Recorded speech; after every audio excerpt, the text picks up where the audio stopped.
ძვირფასო მაყურებლებო და მსმენელებო, გადაცემა საავტორო გადაცემა მედია კავშირი ობიექტივის ეთერში, გიორგი ტუმასიანის, ჩემი საავტორო გადაცემა, რომლის ფარგლებში ჩვენ ვსჯელობთ მნიშვნელოვან შიდა პოლიტიკურ და საგარეო პოლიტიკურ საკითხებზე, ასევე სტუმრებთან ერთად განვიხილავთ ხოლმე მნიშვნელოვან აქტუალურ საკითხებს, რომელიც ჩვენს ქვეყანაში და ჩვენს ირგვლივ მიმდინარეობს. ძვირფასო მაყურებლებო, დღეს ჩვენ ვისაუბრებთ საერთაშორისო და გეოპოლიტიკურ საკითხებზე, თუ გახსოვთ წინა გადაცემის განმავლობაში, წინა კვირაში ჩვენ ვისაუბრეთ სწორედ შიდა პოლიტიკურ ასპექტებზე, ჩვენს ქვეყანაში მიმდინარე პროცესებზე და ძალიან მნიშვნელოვანი მიმართულებები გამოვიკვეთა, სადაც პრინციპულად რთული ვითარება გვაქვს საქართველოში.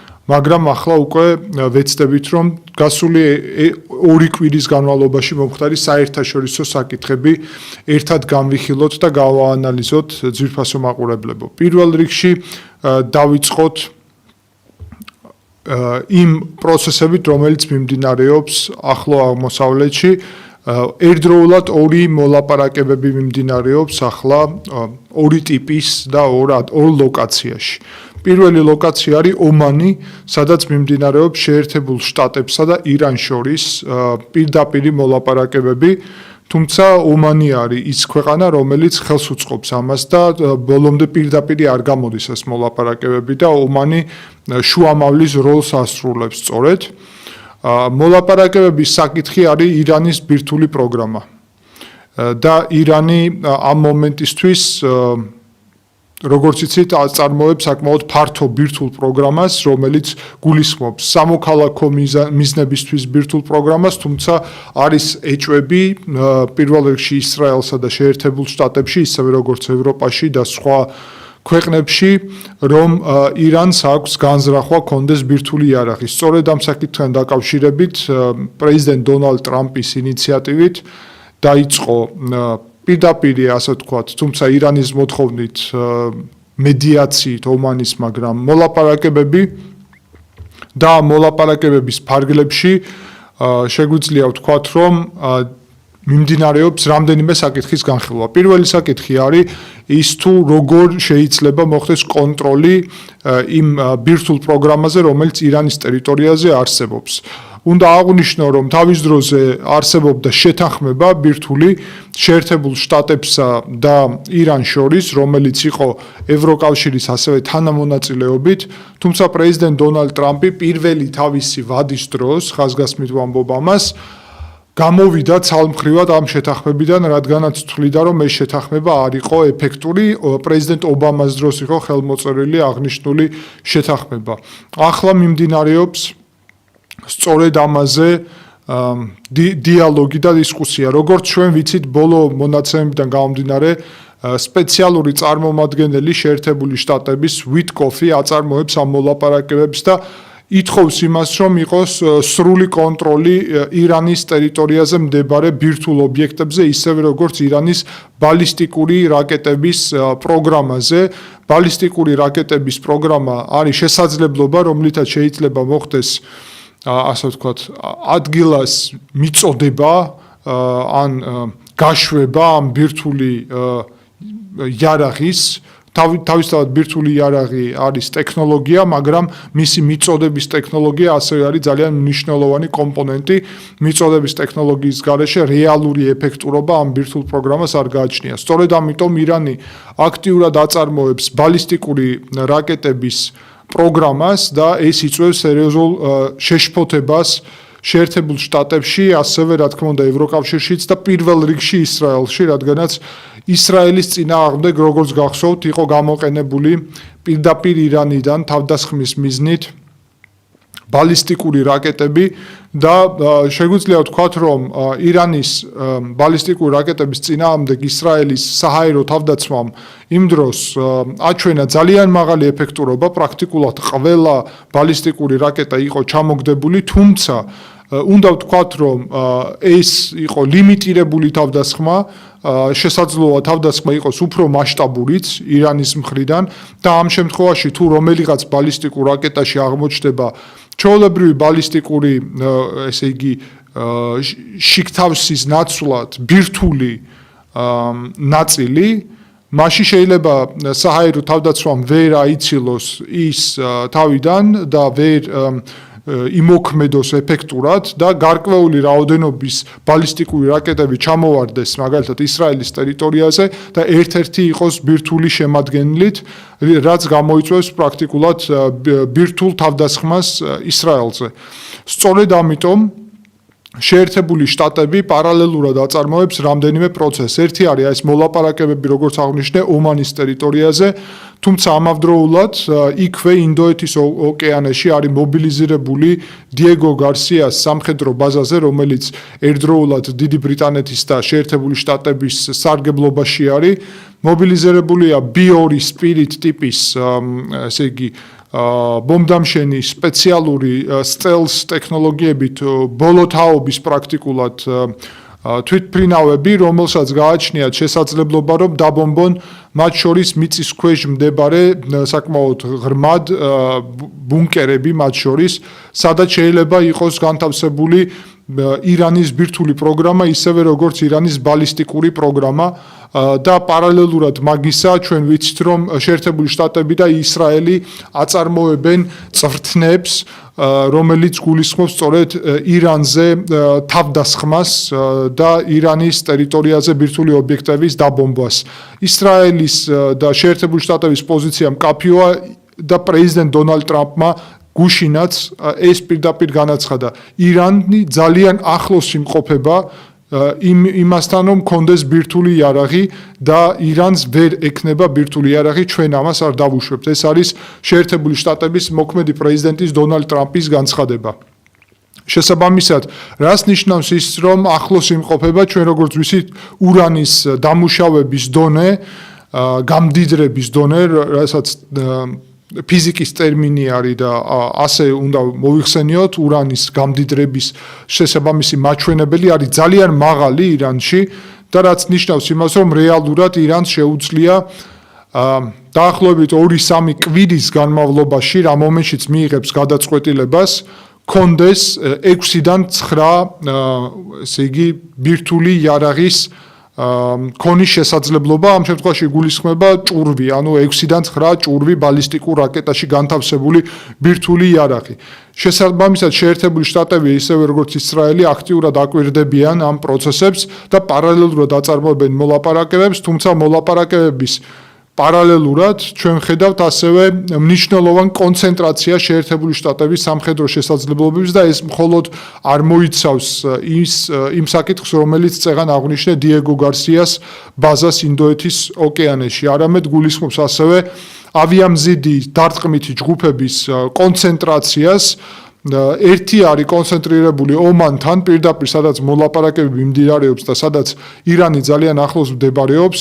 მეორე არის მობილიზირებული წითელ ზღვაში, სადაც ირანის მიერ მხარდაჭერილი იემენში მდებარე ანსარ ალა ტერორისტული ორგანიზაციის, ანუ ჰუსიტების, როგორც მათ უწოდებენ, მათ წინააღმდეგ აქტიურად იღებს მონაწილეობას, როგორც ვიცით, რეგიონში ასევე არის გაგზავნილი საფრანგეთის ავიამზიდი დარტყმითი ჯგუფი, შარლ დე გოლის ხელმძღვანელობით იგულისხმება ავიამზიდი მთავარი ასეთი სახელწოდება გააჩნია მას, რომელიც უკვე სუეცის არხის გავლით გავიდა და წითელ ზღვაშია და მიემართება სწორედ იემენის სანაპიროსთან და ჩვენ ასევე ვიცით, რომ საბერძნეთში ასევე მდებარეობს განლაგებულია საკმაოდ დიდი ხნით კიდევ ერთი დარტყმითი ავიამზიდი ჯგუფი.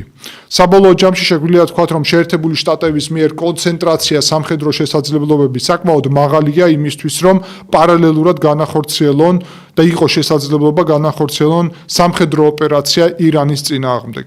ეს არის ერთი კომპონენტი, მოლაპარაკებები გაიმართა შაბათს და შეგვიძლია ვთქვათ, რომ ზოგადად მოლაპარაკებების შეფასდა როგორც დადებითი, როგორც შეერთებული შტატების, ასევე ირანის მხრიდან და მოლაპარაკებების შემდეგი რაუნდი იგეგმება შაბათ დღეს და ვნახოთ რა ტიპის განვითარება მოყვება ამას. მეორე მნიშვნელოვანი პროცესი, რომელიც ამავდროულად გაიმართა, ეს არის მოლაპარაკებები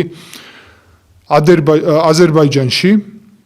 სადაც ისრაელის და თურქეთის ოფიციალური პირები აწარმოებდნენ მოლაპარაკებებს. თქვენ გახსოვთ, რომ ჩვენ გეოპოლიტიკური განხილვის ფარგლებში ვისაუბრეთ შექმნილ ვითარებაზე სირიაში, სადაც ძალიან რთული გეოპოლიტიკური და სამხედრო მდგომარეობა არის შექმნილი და ამ პროცესს აქვს თავისი გაგრძელება, მაგალითად ის, რომ თქვენ იცით, სირიის ჩრდილოეთ ნაწილში პრაქტიკულად მთლიანად არის თურქული შეიარაღებული ძალები განთავსებული, თუმცა იმის შემდეგ, რაც ბაშარ ალ-ასადის ხელისუფლების დამხობა მოხდა და ბაშარ ალ-ასადი არის მოსკოვში, თუმცა იქ ხელისუფლებაში მოვიდა ასადისგან განსხვავებით, რომელიც ალავიტი იყო და შიიტი და იყო მხარდაჭერილი, შეიძლება ითქვას შიიტური ნაწილი არის და მხარდაჭერილი ირანის მიერ.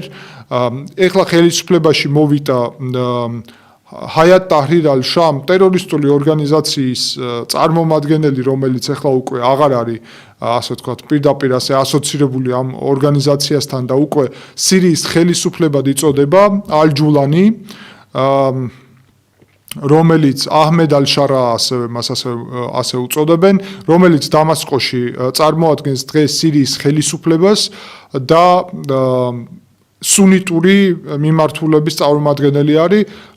ახლა მთელი სირია პრაქტიკულად მისი კონტროლის ქვეშ არის, ჩვენ ამაზე ვისაუბრეთ დეტალურად. პრაქტიკულად მოგვარებულია საკითხი ალავიტებთან და მოგვარებულია საკითხი ქურთებთან, თუმცა საკითხი დრუზებთან რჩება რთულ ვითარებაში სამხრეთით, მაგრამ მნიშვნელოვანი განვითარება ის არის, რომ აქამდე თურქეთი იყო სამხედრო ტიპის განლაგებით წარმოდგენილი მხოლოდ ჩრდილოეთში სირიის, დღეს თურქეთი, ვინც პრაქტიკულად რომელმაც მოიყვანა თავისი წარმომადგენლები ხელისუფლებაში, ლოიალური ხელისუფლება და ზოგიერთი ამბობს საერთოდ, რომ თურქეთის მიერ უკვე დე-ფაქტოდ არის მთლიანად ოკუპირებული ან დაკავებული. პრინციპში პრეზიდენტ დონალდ ტრამპიც ამას ამბობს, რომ თურქებმა აიღეს კონტროლის ქვეშ სირია და მოულოცა ეს ერდოღანს, იმიტომ რომ მისთვის გამარჯვება. ერდოღანისთვის ეს ნამდვილად არის გამარჯვება, იმიტომ რომ მისი დიდი ხნის ოცნება იყო სირიის, ასე ვთქვათ, სატელიტად ქცევა, რბილად რომ ვთქვათ, სატელიტად. და ეხლა ჩვენ ხედავთ მნიშვნელოვან პროცესებს იმისა, რომ თურქეთი ცდილობს განათავსოს სამხედრო ბაზები უკვე სირიის ცენტრში, ქალაქ პალმირაში და ქალაქ ჰომსთან ახლოს. როდესაც თურქეთი ამას ცდილობდა, ბოლო კვირეების განმავლობაში ისრაელი პარალელურად ბომბავდა ამ სამხედრო ბაზებს, სადაც თურქეთს შესვლა უნდოდა. ინფორმაცია იმის შესახებ, რომ იქ ვინმე დაშავდა თურქის სამხედრო არ არსებობს.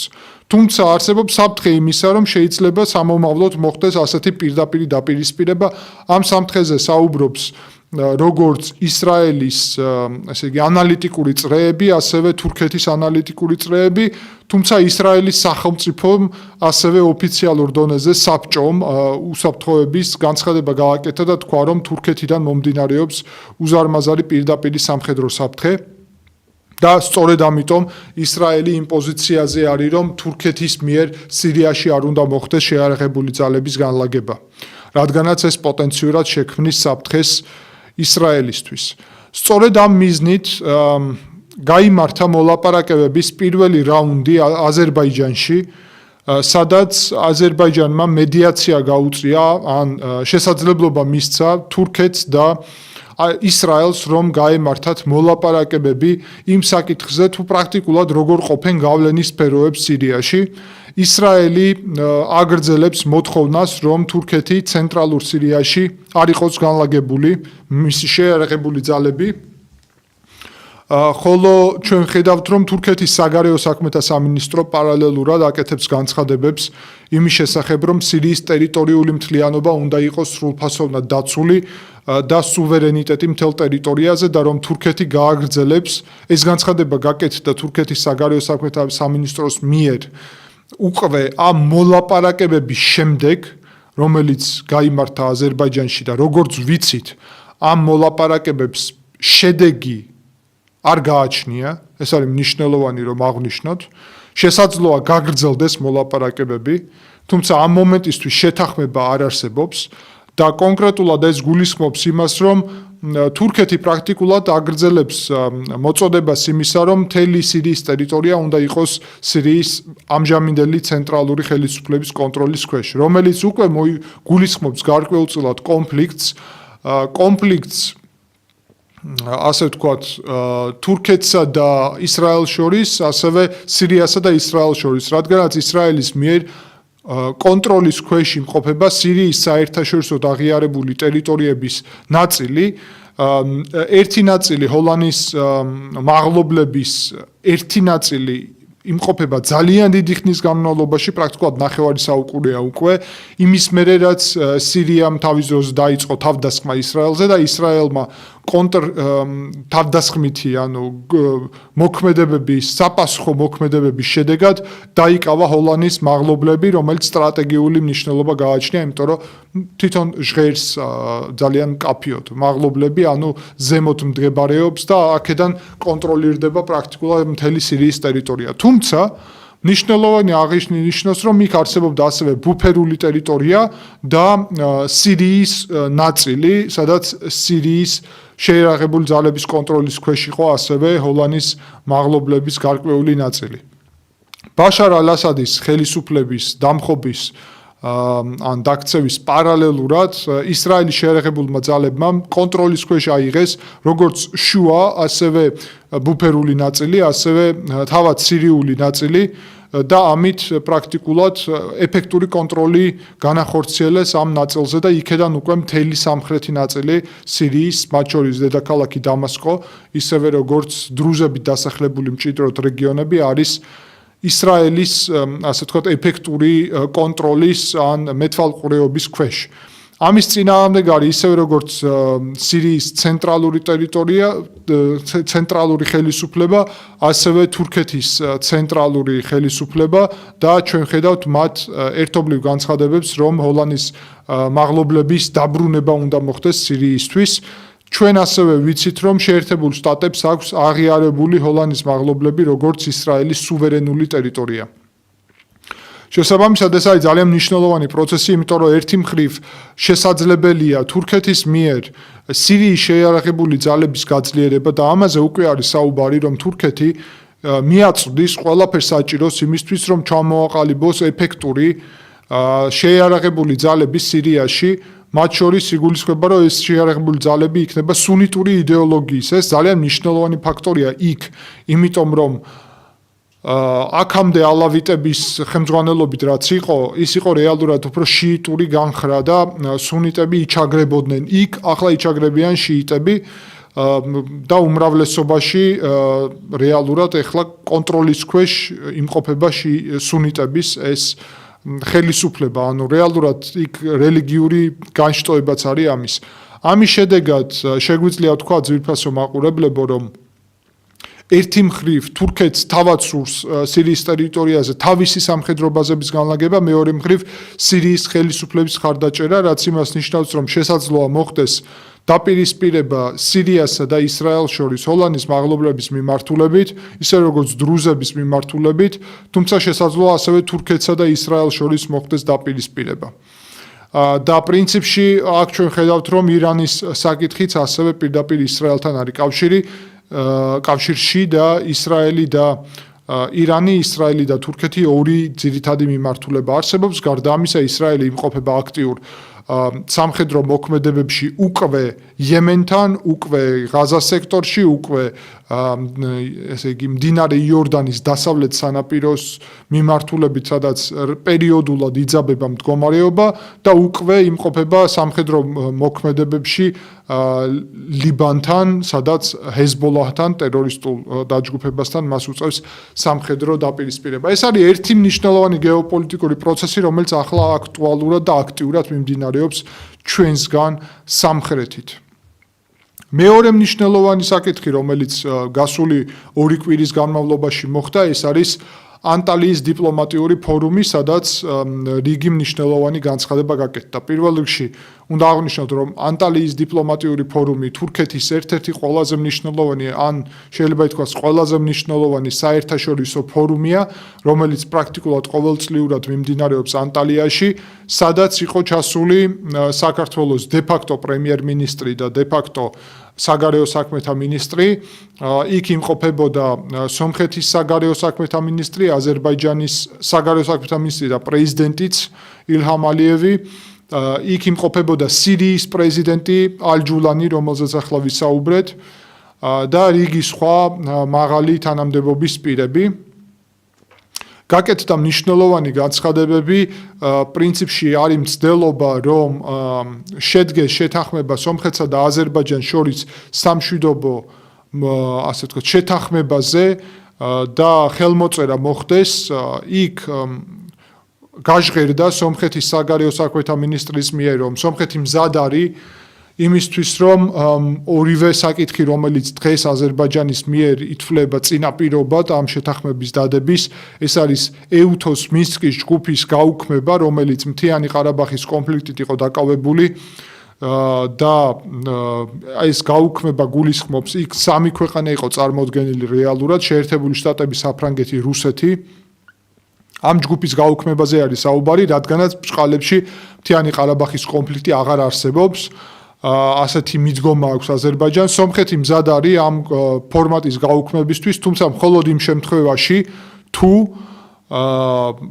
იმ დღესვე პრაქტიკულად მოხდება ხელმოწერა სამშვიდობო შეთანხმების, რადგანაც სომხეთი ამბობს ასეთ რაღაცას, რომ ჩვენ მომხრევართ ამ ფორმატის გაუქმების მხოლოდ იმ შემთხვევაში, თუ კონფლიქტი აღარ არსებობს. თუმცა დღეს იკვეთება პროცესი, რომ აზერბაიჯანს სურს კონფლიქტის გაგრძელება, სომხეთის პოზიცია ეს და კერძოდ საუბარია იმაზე, რომ აზერბაიჯანი ქმნის და აგრძელებს დასავლეთ აზერბაიჯანის ნარატივს, კონცეფციას, რომელიც გულისხმობს, რომ სომხეთის მთლიანი ტერიტორია არ არის სომხეთი, არამედ არის დასავლეთ აზერბაიჯანი. და აზერბაიჯანი ითხოვს იქ ეთნიკურად აზერბაიჯანელების კომპაქტურად ჩასახლებას, პრინციპში პირველ რიგში სიუნიქის რეგიონში, ანუ რასაც აზერბაიჯანი ასევე უწოდებს როგორც ანგეზურის რეგიონს და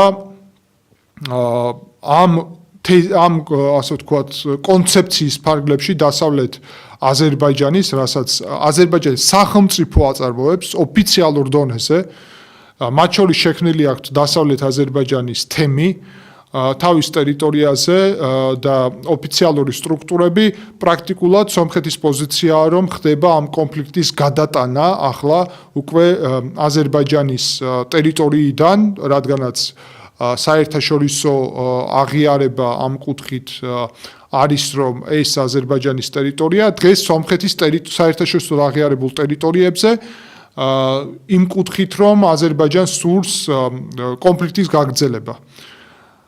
ეს ერთი მნიშვნელოვანი საკითხი არის, მეორე საკითხი უკავშირდება რეფერენდუმს, რომელიც კონსტიტუციის ცვლილებას უნდა უკავშირდებოდეს. იქ ტექნიკური საკითხი არის, რომ აზერბაიჯანი ითხოვს კონსტიტუციის ცვლილებას, სადაც პრეამბულაში არის დამოუკიდებლობის დეკლარაცია სომხეთის ნახსენები და ამ დეკლარაციაში ნახსენებია მთიანი ყარაბაღის დამოუკიდებლობის დეკლარაცია თავის მხრივ.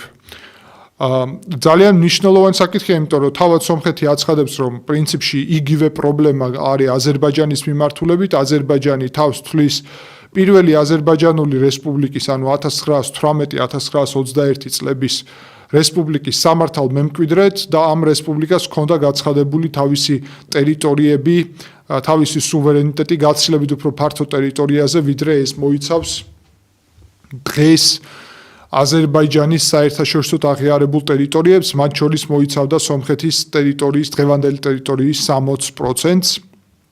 შესაბამისად შეიძლება ითქვას, რომ ეს ორი საკითხი რჩება დღის წესრიგში და ამის გამო აზერბაიჯანი პრაქტიკულად არ აწერს ხელს ამ შეთანხმებას. შემდეგ უკვე დღის წესრიგში ასევე დგას ძალიან მნიშვნელოვანი საკითხი, აზერბაიჯანი და აზერბაიჯანის ანალიტიკური მედია წრეები აგრძელებენ მოთხოვნას, რომ უნდა ჩამოყალიბდეს და შეიქმნას ჭყალებში ნამდვილი კორიდორი, ნამდვილი დერეფანი და ამ ნამდვილ დერეფანში გულისხმობენ, რომ აზერბაიჯანიდან ნახიჩევანში და თურქეთში სომხეთის საერთაშორისო აღიარებული ტერიტორიების გავლით ტრანზიტი უნდა ხდებოდეს სრული კონტროლის მიღმა სომხეთის, არანაირი კონტროლი, ზედამხედველობა, საგადასახადო პროცესები არ უნდა მიმდინარეობდეს. ეს არის ძალიან მნიშვნელოვანი და საგანგაშო პროცესი პირველ რიგში საქართველოსთვის. ისევე როგორც თავის მხრივ ის დაძაბულობა, რომელიც არსებობს ისრაელი თურქეთის მიმართულებით, რაზე ჩვენ ვისაუბრეთ და ისრაელი ირანის მიმართულებით, სადაც ასევე ჩართულია შეერთებული შტატები, ქმნის მნიშვნელოვან დაძაბულობას ჩვენსგან სამხრეთით ახლო აღმოსავლეთში ის პროცესები, რომელიც მიმდინარეობს ჩვენი სამი მეზობლის მიმართულებით სამხრეთით, თურქეთი, სომხეთი, აზერბაიჯანი, არის ძალიან მნიშვნელოვანი, რადგანაც ის პროცესი, რომ თურქეთი და აზერბაიჯანი პრაქტიკულად აგრძელებენ მოთხოვნებს და აქ მნიშვნელოვანი აღნიშნოთ, სომხეთს მათ შორის ამ ვიზიტის ფარგლებში არარატ მირზოიანი, სომხეთის საგარეო საქმეთა მინისტრი ანტალიაში ფორუმზე საუბრობდა იმასთან დაკავშირებით, რომ სურთ თურქეთთან დიპლომატიური ურთიერთობების ჩამოყალიბება და საზღვრის გახსნა. ამ პროცესში ჩვენ ხედავთ, რომ რამდენიმე დღის წინ ბაქოში გამართული სამიტის ფარგლებში ადას უნივერსიტეტში თურქეთის პრეზიდენტის მრჩეველმა საგარეო პოლიტიკის საკითხებში ერდოღანის მრჩეველმა განაცხადა, რომ თურქეთი არ გახსნის საზღვარს სომხეთთან და არ გააუმჯობესებს მასთან ურთიერთობებს, სანამ არ დაკმაყოფილდება აზერბაიჯანის მოთხოვნები. აზერბაიჯანის მოთხოვნები არ გულისხმობს მხოლოდ ამ ორ საკითხს, რაც უკვე აღნიშნე, ეუთოს მისთვის ჯგუფის გაუქმება და კონსტიტუციის ცვლილება, ორივეზე სომხეთი პრინციპში თანახმა არის, არამედ ასევე გულისხმობს ექსტრატერიტორიულ კორიდორს, ანუ პრაქტიკულად სომხეთის ტერიტორიის გადაცემას აზერბაიჯანის კონტროლის ქვეშ. რაც რა თქმა უნდა სომხეთისთვის კატეგორიულად მიუღებელია, მაგრამ ეს არის უზარმაზარი სირთულე საქართველოსთვის. იმ შემთხვევაში თუ და ჩვენ უნდა ვნახოთ რატომ აგრძელებს ამ პოლიტიკას აზერბაიჯანი, იმ შემთხვევაში თუ ასეთი კომუნიკაცია აზერბაიჯანსა და თურქეთს შორის შედგება და სახმელეთო კავშირი ჩამოყალიბდება, პრაქტიკულად საქართველოს გავლით ყველა კომუნიკაცია დაკარგავს თავის შინაარსს. კი ბატონო, შეიძლება დროებით გარკვეული ეკონომიკური ეფექტი ქონდეს და არ გაჩერდეს ეს ტრანზიტი, თუმცა თავისი გეოპოლიტიკური შინაარსი იქნება სრულად დაკარგული. თურქეთს და აზერბაიჯანს სურთ ხმელეთით გაერთიანება და მათ ორივე ქვეყანას გააჩნია ოფიციალურ სახელმწიფოს დონეზე პოლიტიკა ერთი ორი სახელმწიფო. იმ შემთხვევაში თუ მოხდება მიწით დაკავშირება პირდაპირი და არა მესამე ქვეყნის გავლით, ეს ხდება სომხეთის გავლით, ეს შეიძლება იყოს სომხეთის გავლით, დღეს ხდება საქართველოს გავლით და ხდება ირანის გავლით. ამ შემთხვევაში პრაქტიკულად ხდება თურქული კავშირის საბოლოო ჩამოყალიბება. შეგახსენებთ, თურქული კავშირი ან თურქულ სახელმწიფოთა ორგანიზაცია 15 წელი არსებობს, ეს არ არის რამე ახალი. უბრალოდ აქამდე მას ერქვა თურქულენოვანი სახელმწიფოების ორგანიზაცია, ეხლა ქვია თურქული სახელმწიფოების ორგანიზაცია. მასში შედის თურქეთი, აზერბაიჯანი, ყაზახეთი, უზბეკეთი, თურქმენეთი და ყირგიზეთი. დღევანდელი მდგომარეობით ამ ორგანიზაციის დამაკავშირებელი რგოლი არის საქართველო და ირანი. რეალურად თუ ასეთი პროცესი, რასაც ქვია ეგრეთ წოდებული ზანგეზურის კორიდორი სომხეთის ტერიტორიით გაიხსნება უკანონო ექსტრატერიტორიული ფორმატით, მაშინ შეიძლება ითქვას, რომ თურქული კავშირი ჩამოყალიბებულია უკვე ერთიანად და არანაირი დამოკიდებულება მას არ გააჩნია არც სომხეთზე, არც საქართველოზე, არც ირანზე.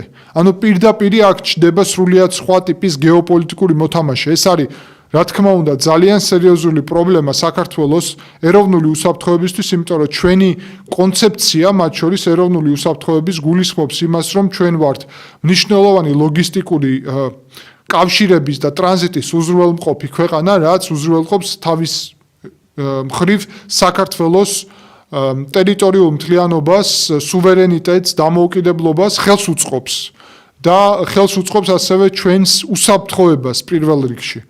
მათ შორის დღეს როდესაც საუბარია იმაზე რომ სულ თქვენ იცით რომ რუკას რომ შევხედოთ რუსეთი, აზერბაიჯანი, ირანი პრაქტიკულად მთელ ევრაზიას ფარავს და დასავლეთ და აღმოსავლეთ კომუნიკაციას მთლიანად მოიცავს სწორედ ამ ზოლით რუსეთი, აზერბაიჯანი და ირანი. რუსეთის წინააღმდეგ არის სანქციები, ირანის წინააღმდეგ არის სანქციები და აზერბაიჯანი ამას პრინციპში ღიად აცხადებს და ეს არის ფაქტი, რომ დღეს აზერბაიჯანი ამ რგოლში რჩება ერთადერთ ქვეყანად, ვის წინააღმდეგაც არ არის განხორციელებული სანქციები. შესაბამისად, ჩინეთიდან ცენტრალური აზიის გავლით, ანუ თურქული სახელმწიფოების გავლით, აზერბაიჯანის და შემდეგ უფრო დასავლეთით ტრანზიტი სწორედ აზერბაიჯანზე გადის, მაგრამ იქ არის მნიშვნელოვანი ახლა საკითხი, ეს ტრანზიტი ვის გავლით გადის შემდეგ. დღეს ეს ტრანზიტი გადის საქართველოს გავლით და შემდეგ გადის უკვე ევროკავშირში და ან საქართველოს გავლით გადის თურქეთში. და საქართველო როგორც დამაკავშირებელი მთელი თურქული სამყაროს თურქეთთან, როგორც დამაკავშირებელი თურქეთის და ჩინეთის როგორც დამაკავშირებელი ჩინეთის და ევროკავშირის არის ძალიან მნიშვნელოვან მომგებიან გეოპოლიტიკურ პოზიციაში. თუმცა თუ ეს მომგებიანი პოზიცია არის იმ შემთხვევაში თუ ჩვენ ვართ ევროკავშირის ნაწილი, თუ ჩვენ ვართ შეერთებული შტატების მოკავშირე და ჩვენი ზურგი გამაგრებულია უზარმაზარი ევროპული და ევროატლანტიკური უსაფრთხოების სისტემებით. ეს აზერბაიჯანს არ აწყობს, ეს თურქეთს არ აწყობს.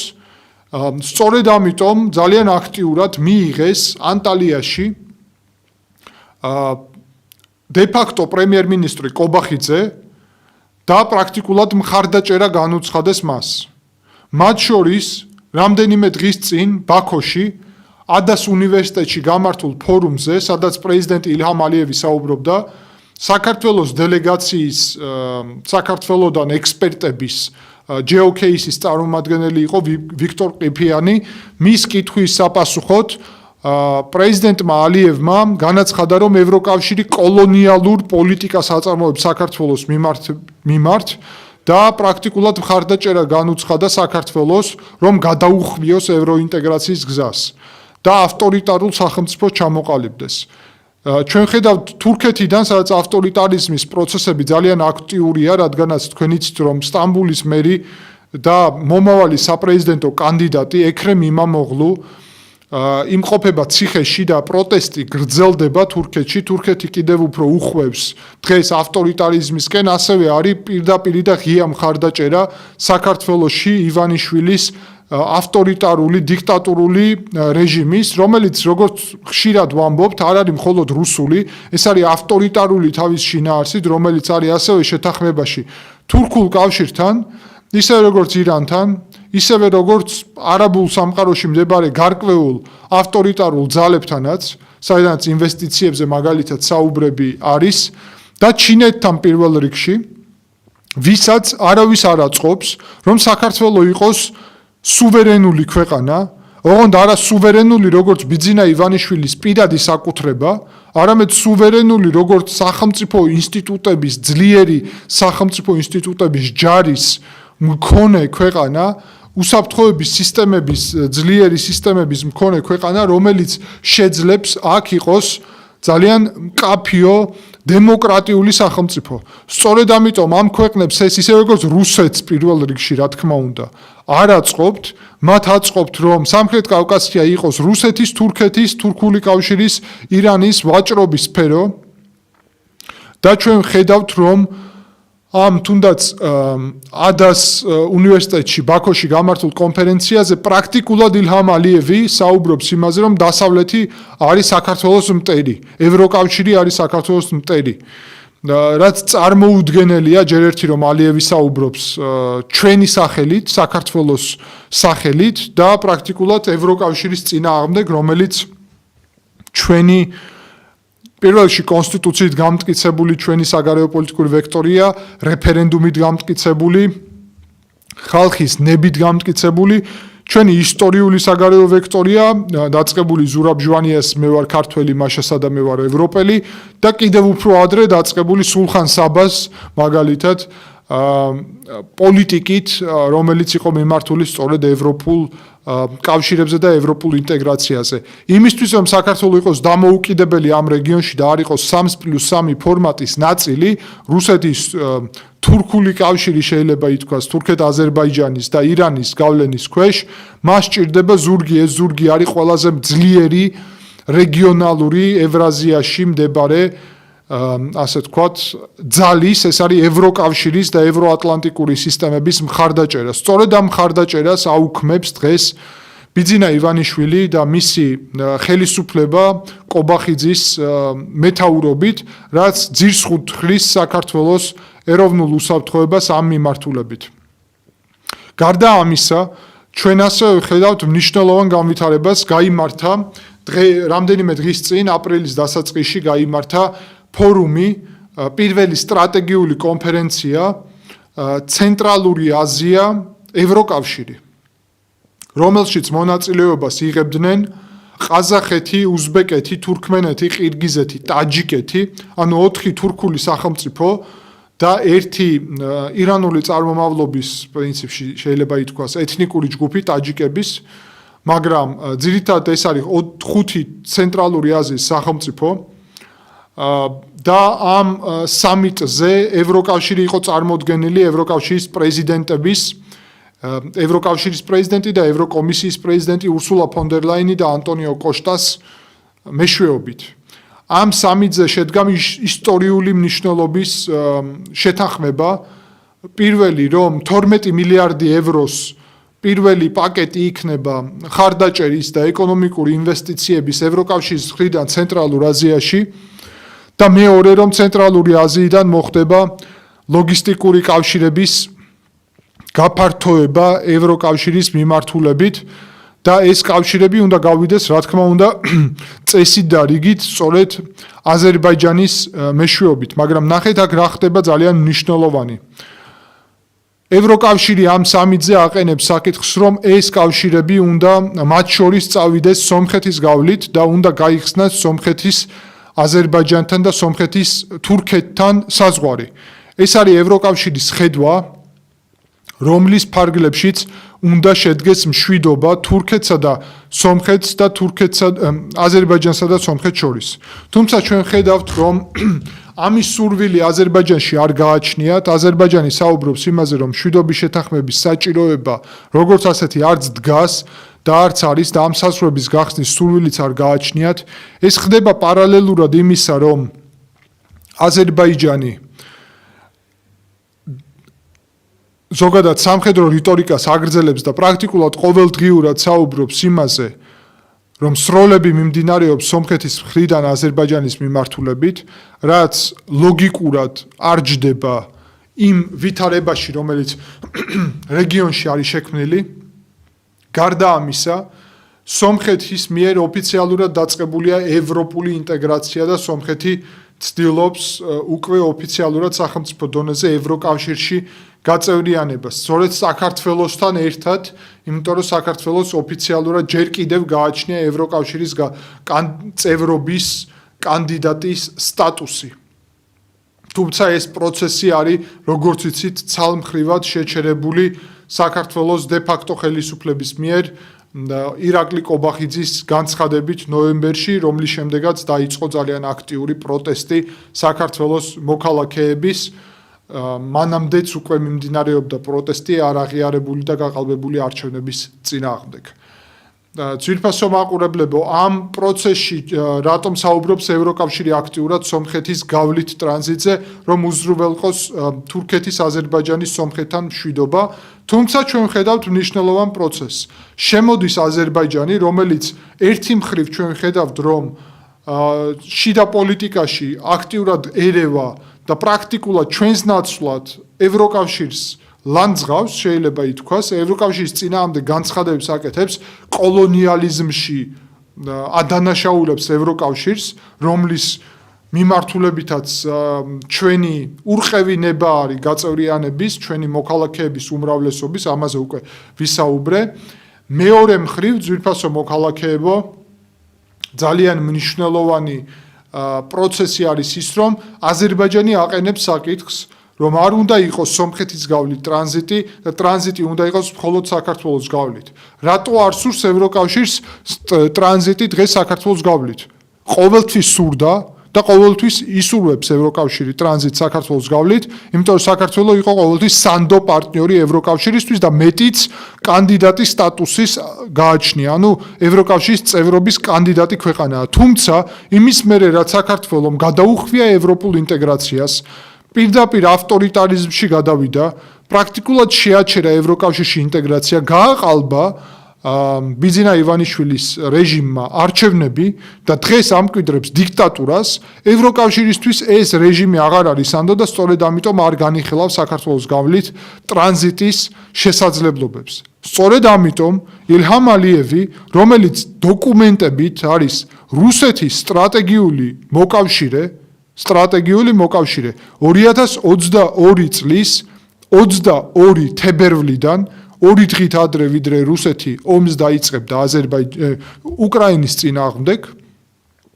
დამავდროულად არის სტრატეგიული მოკავშირე თურქეთის აზერბაიჯანი შუშას დეკლარაციის მეშვეობით ამ დეკლარაციის მეშვეობით სწორედ მოკავშირეები არიან სამხედრო მიმართულებითაც ჩვენ ხედავთ ძვირფასო მოქალაქეებო რომ აზერბაიჯანი პრაქტიკულად ცდილობს დღეს გაამაგროს საქართველოში ავტორიტარული რეჟიმი და საქართველოში დაამყაროს, ხელი შეუწყოს დიქტატურის დამყარებას, ხელი შეუწყოს ევროკავშირის განდევნას ამ რეგიონიდან, სწორედ იმით რომ ცდილობს აიძულოს ევროკავშირი დღეს რომ მოლაპარაკებები აწარმოოს საქართველოს არალეგიტიმურ ხელისუფლებასთან. ძალიან ფართო საკითხებია ამ საკითხებზე ჩვენ ხედავთ რომ საქართველოს მედია ანალიტიკურ სივრცეში პრაქტიკულად არანაირი განხილვა არ მიმდინარეობს. მე არსად არ მინახავს ამის დეტალური განხილვა და მე მესმის ზოგიერთის რომ ამაზე არ სურთ ხმამაღლა საუბარი, მაგრამ რეალობა ამით არ იცვლება და გარკვეული საკითხებზე მინიმუმ ამ საკითხების კონსტატაცია მე აქვე დავძენ რომ თურქეთიც, აზერბაიჯანის, ცენტრალური აზიის ქვეყნებიც ჩვენთვის, ისე როგორც ჩინეთიც ეკონომიკურად ძალიან მნიშვნელოვანი პარტნიორები არიან, თურქეთი და აზერბაიჯანი პოლიტიკურადაც ჩვენი უახლოესი მეზობლები არიან და ამას რა თქმა უნდა აქვს მნიშვნელობა სტრატეგიულ პარტნიორობასაც, თუმცა ეს არ ნიშნავს, რომ ჩვენ უნდა დავთმოთ ჩვენი დემოკრატია, ჩვენ უნდა დავთმოთ ჩვენი ევროპული ინტეგრაცია, ჩვენი ინტერესები, ჩვენი ფასეულობები და იმის სანაცვლოდ, რომ ილჰამ ალიევი წყვეტდეს აქ საქართველოს გეოპოლიტიკურ და საგარეო პოლიტიკურ ვექტორს და საბოლოო ჯამში ჩვენ ხედავთ, რომ ძალიან რთული პროცესები მიმდინარეობს ზოგადად გეოპოლიტიკურად რეგიონში, როგორც ფართო რეგიონში, ასევე უფრო ახლო რეგიონში. სწორედ ამიტომ ძვირფასო მოქალაქეებო, ჩვენთვის ანალიზი ამ პროცესების არის უაღრესად მნიშვნელოვანი და ჩვენ ვცდილობთ ამ გადაცემების ფარგლებში ვისაუბროთ სწორედ საგარეო პოლიტიკურ კომპონენტებზე და შიდა პოლიტიკურ კომპონენტებზე. წინა გადაცემა შიდა პოლიტიკას ეძღვნებოდა, დღევანდელი გადაცემა საგარეო პოლიტიკის ანალიზს დავუთმეთ და ვფიქრობ, რომ ამის მეშვეობით ძვირფასო მოქალაქეებო, თქვენ გეძლევათ საშუალება, რომ უფრო დეტალურად მათ შორის ნახოთ ის პროცესები, რომელიც მიმდინარეობს რეგიონში და ამ გადაცემის მიზანიც სწორედ ის არის, რომ უფრო ფართოდ შევხედოთ პროცესებს, უფრო კარგად გავიაზროთ მიმდინარე პროცესები და მათ შორის ყურადღება გავამახვილოთ იმ საკითხებზე, რომელთა განხილვა ნაკლებად ხდება ჩვენს მედია სივრცეში.